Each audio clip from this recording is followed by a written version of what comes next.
এটা তো আমার মানে থার্ড ক্রিকেট জব বলবো আমি, যদিও এটা অনারারি জব।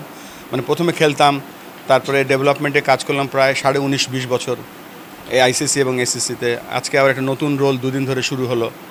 তবে একটা জিনিস আমার কাছে মনে হয় যে বাংলাদেশের দুইটা স্ট্রেংথ, একটা হচ্ছে অবশ্যই আমাদের বন্ধুত্বপূর্ণ রিলেশনশিপ, আর 2 নম্বরে হচ্ছে যে Bangladesh is the only country যেখানে সাংবাদিক এবং প্লেয়ারদের মধ্যে কোনো দেওয়াল নাই। এটা more of a family, more of a friendly relationship.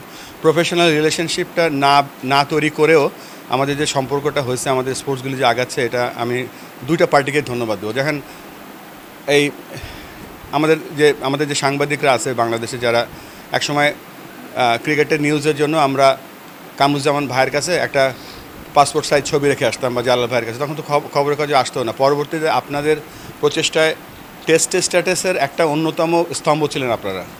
এবং আরেকটা ব্যাপার যেটা বলছিলাম যে রিলেশনশিপ, যে আমাদের বন্ধুত্বপূর্ণ রিলেশনশিপ, এটা ওই প্রফেশনাল রিলেশন। আপনি ক্রিকেট অস্ট্রেলিয়াতে যখন যাবেন, আপনাকে 1 মাস আগে বা 15 দিন আগে একটা অ্যাপয়েন্টমেন্ট করতে হয়। দুজনের মাঝে একটা দেওয়াল থাকে, একটা গ্যাপ থাকে।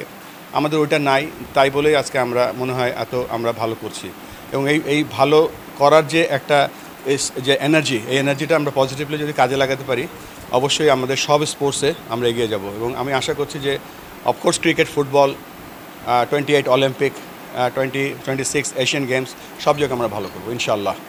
আজকে আমরা এনএসসিতে ছিলাম এই ব্যাপারে। আমরা গতকালকে আমাদের মঞ্জু ভাই এখানে আছেন, আমাদের বোর্ড ডিরেক্টররা আমরা কিছু চার্টার রেডি করেছি যে আমরা কি কাজ করতে চাই। সবাইকে কিছু কিছু দায়িত্ব দেওয়া হয়েছে। 30শে জুনের মধ্যে তারা তাদের প্ল্যান নিয়ে আসবে। তবে আমাদের যে 3টা কাজ হবে, আমরা বলছি আমরা এটা ট্রিপল সেঞ্চুরি করব। ট্রিপল সেঞ্চুরি এই জন্য বলছি যে 100% ট্রাস্ট, 100% প্রোগ্রাম অ্যান্ড 100% রিচ। বাংলাদেশের রিচ করবো 100%, আমরা ট্রাস্ট থাকবে আর আমাদের প্রোগ্রাম থাকবে। সো এই ট্রিপল সেঞ্চুরিটি করার জন্য আমাদের ক্রিকেট বোর্ড 3টা প্রোগ্রাম হাতে নিয়েছে। একটা হচ্ছে যে এই যে ক্রিকেট স্পিরিটটাকে আমরা আপলিফ্ট করব। 2 নম্বর হচ্ছে high performance for everything, everywhere. High performance বলতে বোঝাচ্ছি নট অনলি প্লেয়ার্স, যারা কর্মকর্তা আছে তাদের কাজটাও যেন হাই পারফর্মিং হয়। আর 3 নম্বর যেটা হচ্ছে যে আমাদের দেশে যে এই কানেক্ট করব, সারা দেশব্যাপী আমরা কানেক্ট করব, যে ক্রিকেট বোর্ড মিরপুরে বসে থাকবে না।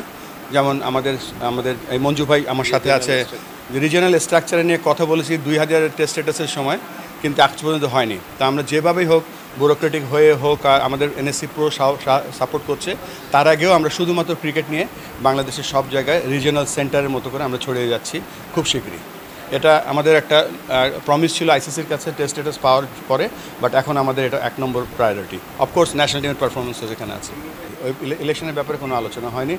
আর আমি এই ব্যাপারটা আমার তো এখনও 48 ঘন্টা হয়নি, আমি একটু জেনে তারপর বলতে পারবো। দেখেন, আমাদের কিন্তু আমরা কমপ্লেন করি ডোমেস্টিক ক্রিকেট নিয়ে, আমরা কমপ্লেন করি যে ঢাকায় বসে আমরা রাজশাহীর টিম করে দিই, চিটাগাং টিম, এইটা থেকে আমরা বেরোয় আসতে চাই। এটা হচ্ছে আলটিমেট। বাট আমরা গ্রাসরুট ক্রিকেটে যেন একটা গ্রামের ছেলে যেন ক্রিকেট খেলতে পারে, সে যেন উপজেলায় আসতে পারে, তারপর সে জেলায় আসতে পারে, বিভাগে আসতে পারে, আলটিমেটলি ন্যাশনাল লেভেলে আসতে পারে। সো এটা ক্ষমতার বিকেন্দ্রীকরণ নয়, ক্রিকেটের বিকেন্দ্রীকরণ করব। এবং এই জন্য এই রিজিয়নগুলোকে আমরা কিন্তু ক্রিকেট বোর্ড থেকে কোনো অনুদান দেবো না। আমরা তাদেরকে অর্জন করে নিতে হবে, তাদের পারফরমেন্সের উপরে, তাদের নাম্বার অফ প্লেয়ার্সের উপরে, তাদের ফ্যাসিলিটির উপরে, তাদের নাম্বার অফ কোচ, আম্পায়ার, সব কিছু মিলিয়ে তারা যেভাবে তারা কাজ করবে সেই অনুযায়ী তাদেরকে ফান্ডিং দেওয়া হবে। এই ফান্ডিং মডেলটাও আমরা করে ফেলেছি। যেহেতু আমার এটা একটা নিড, এবং নিডটার জন্য আমাদের যদি যে কোনো হার্ড ডিসিশনে যেতে হয় করব, এবং এটা সকলের সাপোর্ট নিয়েই করতে হবে। বাট এটা আমরা শুধুমাত্র যদি আপনি বলেন যে অবস্ট্যাকেল যদি আসে, অবস্ট্যাকেল ক্রস করে আমরা ক্রিকেটটা নিয়ে প্রথমে পৌঁছাবো, তারপরে হয়তো রিজিয়নাল সেন্টারটা করবো। But at the moment only the goal is to reach, আমাদের যে কানেক্ট অ্যান্ড গ্রোর যে প্রোগ্রামটা আছে, আমরা রিচ করবো গ্রাসরুটে উইথ ক্রিকেট। যেমন মঞ্জু ভাই এবং আকরাম খান, এরা চিটাগাংয়ের সুপারস্টার। আকরাম খান যদি আজকে চিটাগাংয়ে বলে আমি স্কুল ক্রিকেট করব, আমি গ্রামের ক্রিকেট করব, আমি উপজেলা ক্রিকেট করব, অবশ্যই হবে। এবং মঞ্জু ভাই যে ওখানে যে ক্রিকেট যে এক্সপার্টিস, স্পোর্টিং এক্সপার্টিস আছে, ওখানে স্বপন ভাই যিনি রাজশাহীর আছেন, যিনি খুলনার আছেন, সব জায়গায় আমরা এই কাজগুলো করব আমাদের ডাইরেক্টরদের মাধ্যমে। তবে not in a bureaucratic way, but simple way to reach them with cricket. Nannu ভাই বাংলাদেশের ইতিহাসে অন্যতম সেরা ব্যাটসম্যান, আকরাম খান বাংলাদেশের অন্যতম সেরা ক্যাপ্টেন, লিপু ভাই, তারপরে হাবিবুল বাশা, এরা তো সব এক একটা লেজেন্ড। এরা সবচেয়ে বড় অ্যাডভান্টেজ, এবং অ্যাডভান্টেজ এই জন্য বলবো যে এরা এরা মাঠের চরিত্র, উইকেটের চরিত্র, ক্রিকেটের চরিত্র, ড্রেসিং রুমের চরিত্র সব জানে। তো এই ধরনের সাবজেক্ট ম্যাটার এক্সপার্টকে অবশ্যই আমাদের কাজে লাগাতে হবে। তবে এটা ঠিক যে একটা খেলোয়াড় অটোমেটিক্যালি ভালো অ্যাডমিনিস্ট্রেটর হয় না, বা একটা খেলোয়াড় ভালো কোচ স্ট্রেট ওয়ে হয় না। সেই ব্যবস্থাগুলো করব, সেই লক্ষ্যে আমি বলতে চাই, এটা আমার বলা উচিত কিনা জানি না, আমার সাথে মাহমুদুল্লাহ রিয়াদ এবং মুশফিকুর রহিম যোগাযোগ করেছে। আমি যখন এই বিসিবিতে জয়েন করিনি তার আগেই তারা আন্তর্জাতিক কোচ হতে চায়।